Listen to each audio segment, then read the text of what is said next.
ونرجع فرحان كالظبيل للهلولة حط سلاح وثوم حيلة نضربوا شوفار هاد الليلة احنا جايين من كل مكان للصويرة زينة البلدان نزوروا ونرجع فرحان. Je suis très content de savoir qu'il y a un séminaire du Limoud, Torah et de Hizouk à Strasbourg, dirigé par Madame H. Daniel et avec comme enseignante Madame Bouskila. Je suis vraiment content de savoir que Baruch Hashem, le Alman Israël, le peuple juif, il est toujours soutenu par des enseignants qui renforcent le judaïsme là où ils peuvent le faire. Il faut savoir une chose, les brachot, les bénédictions, pour tout ce qu'on mange, c'est tellement important parce que nos sages ils disent qu'on n'a pas le droit d'en profiter de ce monde-là sans bracha. Ça veut dire que, vous savez, vous rentrez dans un magasin, vous achetez quelque chose, vous payez. Ça n'existe pas du gratuit. Vous mangez quelque chose, il faut savoir que cette chose que vous mangez, c'est pas abandonné. Il faut demander la permission à Hachem pour en profiter. On ne peut pas en profiter de ce monde-là sans bracha.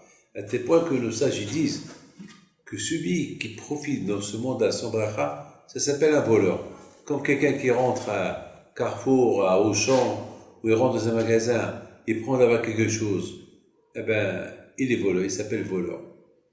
Vous savez qu'il y a une histoire il y a une histoire d'un grand tzaddik, que rien que parce que il n'a pas répondu Amen pour quelqu'un qui a mangé une pomme, eh ben, il a été puni.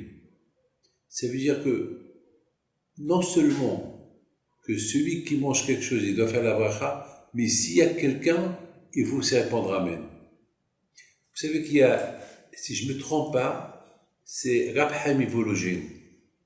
On raconte sur lui qu'une fois il avait beaucoup soif. Tellement qu'il avait soif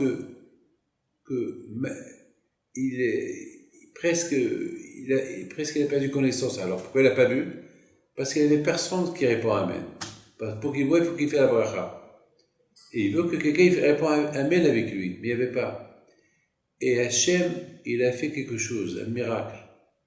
Un de ses élèves, il vient au milieu de la nuit, taper à sa porte, et après il le voit, il dit je suis super content que tu es venu. Il lui dit ça va, tu vas bien? Il lui dit oui, ça va bien, mais j'arrive pas à dormir parce que j'ai une question sur ce que nous avons étudié aujourd'hui à la yeshiva. Alors il dit écoute-moi, tu me poses ta question une fois que je bois, mais entre-temps, je t'en prie, réponds Amen. Il prend un verre d'eau, il boit, il fait la bracha, il boit, et son élève répond Amen. Après, ils ont discuté une petite demi-heure, et l'élève, il est parti. Le lendemain, la Chaim Vologine, il l'appelle. Il dit, tu sais, la réponse que je t'ai donnée hier soir à 2h du matin, j'ai une réponse meilleure. Et l'élève lui dit à 2h du matin, moi, je suis venu chez toi à 10h du matin, je suis jamais venu chez toi à 2h du matin. Il dit, mais oui, on a discuté ensemble, et j'avais soif. Et j'ai fait la bracha, j'ai répondu Amen. Il a dit, Rabbi, c'est pas moi. Je m'excuse. Et après, il a fait un grand sourire. Il a compris que c'est quelque chose que Hachem lui a envoyé quelqu'un. Et pour vous dire, non seulement la bracha, elle est importante, mais c'est aussi très important, celui qui répond Amen. Alors, mes amis, on vient de vous expliquer à l'instant l'importance des brachot. Chaque chose qu'on mange, la bracha, c'est comme dire merci à Kadosh Baruch Hu que tu nous as donné ça. Ou bien, pour ne pas en profiter de ce monde-là sans bracha. Il y a une seule chose dont on profite, on ne fait pas de bracha. L'air qu'on respire. L'air qu'on respire. Par contre, lorsqu'on sent, par exemple, les bissamim, on sent par exemple l'odeur d'une fleur, bien sûr, qu'il faut faire la bracha. Et tout dépend, c'est quoi? Et c'est une odeur de quelque chose qui vient d'un arbre ou du liquide, parce que pour le liquide, il y a différentes brachot. Pour le liquide, quelque chose que, je ne peux pas rentrer dans les détails des brachot, mais pour vous dire que même lorsqu'on met un vêtement neuf, il faut une bracha. Mais surtout, mes amis, il faut faire attention qu'il n'y ait pas sha'atnez, qu'il n'y ait pas le lait et la laine dans ce vêtement-là neuf qu'on va porter. Parce que ça peut poser une question. Un problème, pardon. Ça peut poser un problème. Donc, les brachot, c'est important. D'ailleurs, même l'étude de la Torah, on fait une bracha. D'ailleurs, on dit, dès que l'on se lève le matin, on dit Baruch Ata Hashem, et le Gevlechalam, al divrei Torah. Alors, je vous pose une question. Pourquoi la Torah on la mange? Est-ce la Torah on la sent? Je comprends un costume, j'en profite du costume. Alors, je fais chez non, j'ai un plaisir. Je comprends quelque chose que je mange. Je me fais un plaisir. Quelque chose que je bois. Je me fais un plaisir. Et j'en profite. Alors, je fais la bracha. Alors, je sens une odeur d'un parfum. On fait la bracha. Mais pour l'étude de la Torah, pourquoi il faut la bracha? Eh bien, mes amis, l'étude de la Torah, c'est un plaisir de l'étudier. Lorsqu'on étudie la Torah, c'est tellement un plaisir de l'étudier. Je dois pardonner parfois, ça m'arrive que j'étudie et j'ai une question et j'ai pas de réponse. Et je me casse la tête pour essayer de trouver la réponse. Et à la fin, lorsque j'ai la réponse, je suis tellement content, je suis tellement heureux, j'ai le plaisir. Donc la Torah, c'est un plaisir. Étant donné que la Torah, c'est un plaisir, et la Torah, on l'étudie toute la journée, alors c'est la raison pourquoi on fait une seule fois la bracha le matin. Cette fois, la bracha qu'on fait pour l'étude de la Torah le matin, ça nous permet d'étudier la Torah toute la journée. Et pourquoi on fait la bracha? Parce qu'il y a un intérêt, il y a un plaisir. C'est d'ailleurs, David Amelech, il dit, Ta'amo okitav Hashem. David Amelech, il dit carrément, goûte et tu verras la bonté de Dieu. Mais comment tu peux savoir la bonté de Dieu? Uniquement à travers l'étude de la Torah. Ta'amo okitav Hashem. Goûte, et tu verras. C'est la raison pourquoi même pour l'étude de la Torah, il y a une bracha à faire. Et d'ailleurs, lorsqu'on monte à la Torah aussi, il y a une bracha lorsqu'on monte à la Torah. Alors, pourquoi il y a la bracha lorsqu'on monte à la Torah? Parce que c'est un plaisir. D'ailleurs, vous voyez des gens qui achètent avec de grosses sommes d'argent une aliyah, une montée de la Torah. C'est un plaisir de monter, c'est un plaisir de monter. Vous savez qu'il y avait un grand tzaddik de Tunisie, Rabbi Haïm Houri alav shalom. Il était connu en Tunisie, à Djerba, qu'il achetait les aliyot, alors que presque toute sa paye qu'il recevait de la communauté, il les dépensait dans les aliyot. Il voulait montrer aux gens l'importance de la Torah. Lorsqu'il montait à la Torah, il faisait vraiment un sacrifice d'acheter une aliyah avec de l'argent. On marche avec beaucoup d'argent, même qu'il n'avait pas les moyens, uniquement pour montrer aux gens l'importance de monter à la Torah et de faire la bracha. Mes amis, il y a certains halakhot que je voudrais vous dire. Vous savez, il y a beaucoup de gens, beaucoup de fois, je me rappelle au Maroc, on prenait un œuf, on le boit. Alors maintenant, la question se pose, un œuf, c'est quoi? Quelle bracha on fait pour un œuf? C'est quoi? Alors, il y a ceux qui disent on fait chez Akoniev pour l'œuf. Voilà. Et il faut savoir une chose, mais on ne fait pas la bracha à harona sur l'œuf. Étant donné que l'œuf c'est du liquide, on les boit comme du liquide, donc il n'y a que chez Akol, mais il n'y a pas de bracha à harona. Pourquoi? Parce que on ne sait pas exactement est-ce qu'elle a le digne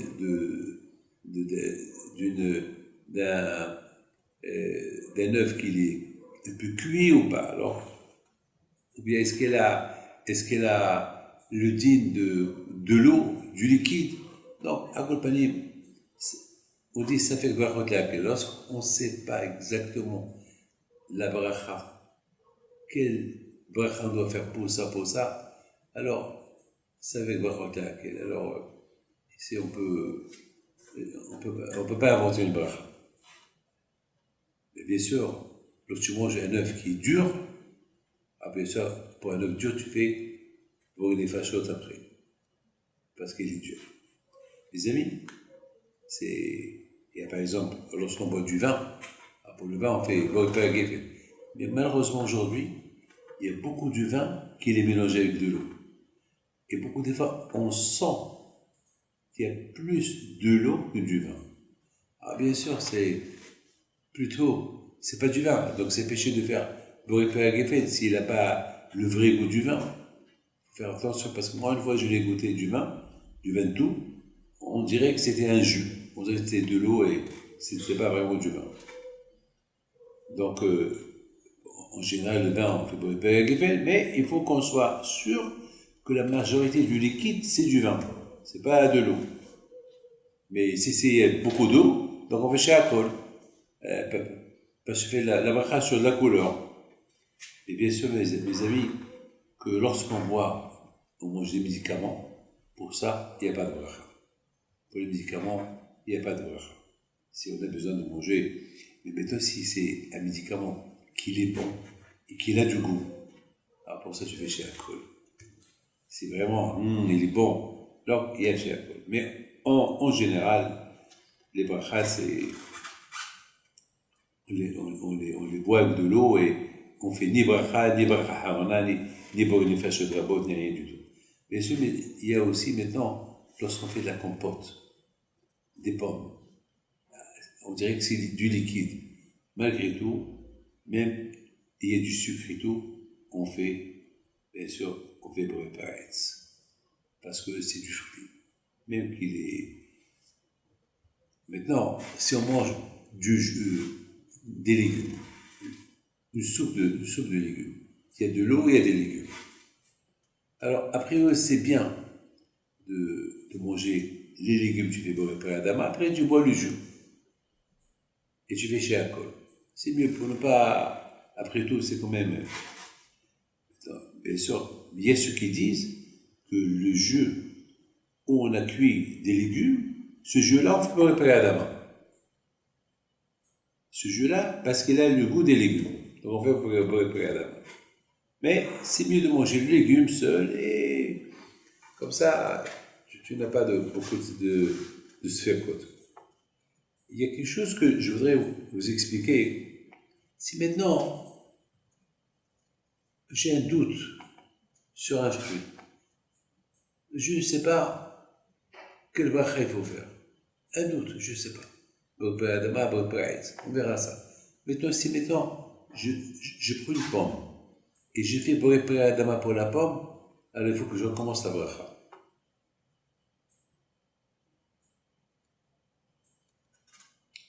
Il faut savoir très bien que... Non, excusez-moi.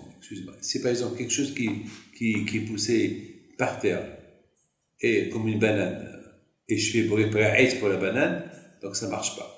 Mais quelque chose qui s'appelle comme une pomme qui est tombée, que je l'ai trouvée par terre, et j'ai fait Boré Adama, ça marche. Mais pas la banane. La banane, c'est vraiment un mensonge de dire sur une banane, Boré alors que la banane, donc, par exemple, tu prends par exemple quelque chose qui a poussé par terre, tu fais Boré ça marche pas. Mais quelque chose qui était Eitz, et tu as fait Adama, ça marche pas. De toute façon, même l'arbre, elle a été poussée de la terre. Donc c'est bon. Mais là, il faut se bourrir. Malheureusement, il y a beaucoup de gens qui font pas beaucoup attention. Par exemple, ils prennent par exemple un fruit, par exemple, et après ils font la bracha, ils ne mangent pas. Il faut savoir que lorsqu'on fait la bracha sur quelque chose, il faut tout de suite manger. Tout de suite manger. Faut pas attendre, c'est pas bien d'attendre. Mais il faut savoir une chose, que si j'ai pris un fruit, par exemple, quelque chose, et j'ai fait la bracha, et je l'ai fait rentrer dans ma bouche, et je suis en train de mâcher la chose, et je commence à parler. Bon, même que je ne l'ai pas encore avalé, donc c'est pas que je retourne pour la bracha. Donc, si je suis en train de manger, j'ai pris une pomme et j'ai vu Baruch Hashem, Boré Pa'etz, et je la mets dans la bouche, et je commence à mâcher, et quelqu'un il fait une bracha. Alors, je réponds Amen ou pas? Oui, on peut répondre Amen. Pour quelqu'un d'autre qui a fait la bracha. Beaucoup de fois, il y a des gens qui rentrent aux toilettes, et lorsqu'ils sortent, ils ne font pas Asher Yatzar. Donc, il faut savoir une chose, que même si on n'a pas fait Asher Yatzar, jusqu'à 72 minutes, on peut faire Asher Yatzar. Jusqu'à 72 minutes, on peut faire Asher Yatzar. Mais le plus important, c'est de faire Asher Yatzar. Maintenant, c'est pas que je suis en train de manger une pomme, et la pomme, elle est tombée. Je ne l'ai pas encore mangée, mais j'ai fait la bracha. Maintenant, je vais manger une pomme, et j'ai fait Baruch Hashem, et le Gouvernement Boré Pa'etz, et la pomme, elle est tombée par terre. Et je la cherche, je la trouve pas. Qu'est-ce qu'on fait? Alors, je peux prendre un autre fruit et le manger à la place.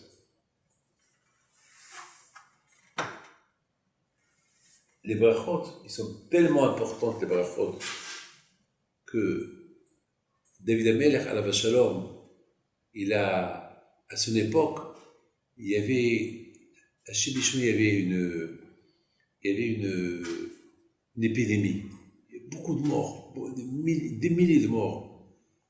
Et il a compris que le seul moyen pour arrêter cette épidémie, il a instauré de faire 100 brachot. 100 brachot. D'ailleurs, c'est écrit Ma'ashev sho'el imcha ki imlir. Il y a un passage qui dit Ma, qu'est-ce que Hachem me demande de toi? Ma. Et Hachem me disent Al tike manap, ne dis pas Ma et la Mea. Qu'est-ce que Hachem me demande de toi? 100 brachot. D'ailleurs, c'est du Shabbat, il n'y a pas beaucoup de brachot dans le Shabbat, parce que du Shabbat, on fait 3 amidot, on fait 4 amidot, mais ils sont courtes. C'est pas comme en semaine, Yeshmon et Esrei. L'amida du matin, on fait 3 amidot en semaine, et dans chaque amida, il y a 18 brachot. Donc, l'Enak, c'est énorme. Mais Shabbat, il n'y a pas 18 brachot. Shabbat, il y a beaucoup moins de brachot. C'est la raison pourquoi Shabbat, il faut manger beaucoup des fruits. Il faut, pour compléter les 100 brachot. Je ne vais pas rentrer dans la Kabbalah. Je me suis posé une question. Quelle est la raison pourquoi 100 brachot? Je me suis posé la question. Qu'est-ce que Hachem lui demande de toi de faire 100 brachot? Quelle est la raison? Pourquoi 100 brachot? Bien sûr que chaque bracha qu'on fait, elle a une signification. C'est que lorsque le matin on se réveille, on fait une tiatzetaïm, c'est pour enlever la touma. C'est un plaisir. J'ai un ta'anouk, j'ai un plaisir d'enlever la touma de mes mains. Par exemple, pour Hachem, je ne suis pas paralysé et je peux marcher. Zokef Kefofim, pour Hachem, je peux marcher, je peux bouger ma tête et tout. Donc je suis heureux, je suis content. Donc il y a une bracha. Pour Hachem, je vois avec mes yeux. Alors on dit je remets ça quand je me roule, pour qu'il y ait Ivrim, parce que lorsque je dors, je suis comme un aveugle. Et là, je vois. Donc, toute chose qui t'apporte un plaisir, il y a une bracha à faire. Donc c'est la raison pourquoi il faut faire des brachot. Maintenant, pourquoi il faut faire 100 brachot? Pourquoi pas 50 brachot? Pourquoi pas 30? Pourquoi pas 99? Pourquoi il y a 100 brachot qu'il faut faire chaque jour, à tel point que David Amelech, il a vu dans sa névoie, dans sa prophétie, que en faisant les 100 brachot, on annule comment ça s'appelle, tous les mauvais décrets, et même les épidémies. Pourquoi ça? Alors, c'est un peu de la Kabbalah ce que je vais vous dire, mais c'est pas grave, vous allez comprendre. Et j'ai réfléchi par rapport à ce qu'on dit dans la Kabbale, qu'il y a 10 sphères. Il y a 10 sphères. Et pour chaque sphère, c'est-à-dire il y a 10 sphères que chaque sphère, elle a une raison de l'être. Il faut savoir que d'après beaucoup des kabbalistes, pourquoi Hachem il a créé les 10 sphères? Alors, d'après Ben Ish Chai, il dit, imaginons quelqu'un qui veut voir le soleil. Il lève ses yeux, il n'arrive pas à voir le soleil, surtout. Pourquoi? Parce qu'il savait que le soleil, il peut aveugler la personne. On ne peut pas voir directement le soleil. Mais pour voir directement le soleil, alors on met des lunettes. Il y a des lunettes. Tout dépend où tu te trouves il y a des degrés de lunettes. Et il dit Ben Ish Chai comme ça. Dans Da'at Utbuna, si je ne me trompe pas. Il dit comme ça. Il dit, de la même façon que pour voir le soleil, il faut des lunettes, quand je vais au cours, il avait peur que l'être humain ne pouvait pas supporter la présence d'Hachem dans le monde. Parce que le monde, il pouvait brûler. Parce que Hachem, il a créé le monde, mais le monde, avec la chaleur, Hachem, c'est du feu. Avec la présence d'Hachem, le monde, il peut brûler. Alors, qu'est-ce qu'il a fait Hachem? Il a créé 10 sphères. Et la lumière d'Hachem, elle traverse ces 10 sphères, et au niveau qu'elle traverse ces 10 sphères, ça diminue la puissance du feu, la puissance de... C'est-à-dire que les sphères, leur but, c'est de diminuer la force de la présence d'Hachem pour que le monde il puisse tenir, pour le monde il ne se détruit pas. Mes amis, prenez un papier, mettez-le à côté du feu, il brûle. Alors qu'est-ce qu'il faut faire? Il faut l'éloigner du feu. Mais de plus que tu approches un papier du feu, il brûle. Alors pour ne pas qu'il brûle, il faut qu'il y ait une séparation entre le feu et le papier. Et le papier ne va pas brûler. Donc c'est la raison pourquoi que je vois au roux, il a créé 10 sphères. Alors maintenant, dans la Kabbale, on dit que pour chaque sphère, il y a 10 ronds. Il y a ce qu'on appelle Igoulim. Et c'est comme, vous voyez, c'est comme des ceintures. Comme la planète Saturne, il y a là-bas comme une ceinture. C'est pour ça qu'on l'appelle la ceinture. Il y a comme une ceinture. Là aussi, chaque sphère, Akadosh Baruch Hu, il a créé un Igoul pour la protéger. Alors, si on multiplie 10 multiplié par 10, c'est combien? C'est 100. C'est la raison pourquoi, pour remercier Hachem de cette fameuse invention qu'il a fait pour protéger le monde afin de ne pas être détruit, alors quand je vais au cours, alors on fait des brachot, 100 brachot par jour. C'est ce que j'ai pensé. On fait 100. Et c'est grâce à vous que j'ai eu cette idée. Vous comprenez, c'est pour ça, celui qui mange quelque chose sans bracha, c'est un voleur. Parce que Akadosh Baruch Hu, il a tout fait pour que l'homme ne lui arrive pas du mal. Akadosh Baruch Hu, même sa propre lumière, il nous protège de sa propre lumière pour ne pas qu'on brûle, pour qu'on profite de ce monde-là. Alors il faut lui dire merci. C'est pour ça que Melech HaOlam, il a vu qu'il y avait une grosse épidémie, il a instauré les 100 brachot. Et à travers les 100 brachot, on se connecte encore plus avec Akadosh Baruch Hu. Se connecter avec Akadosh Baruch Hu. Pour se connecter avec Akadosh Baruch Hu, c'est lorsqu'on dit Hachem chaque fois. Merci Hachem, béni sois-tu Hachem, merci Hachem, merci Hachem. Alors, je voudrais à vous tous vous souhaiter une bonne journée, Hazak, que le bon Dieu vous aide à se renforcer. Merci le séminaire du Limoud, Torah et Hizouk. Merci ceux qui le dirigent, que le mérite de Rabbi Haïm Pinto soit avec vous. Amen. Et si Dieu veut, que Hachem nous donne à vous tous un bon mazal. Amen.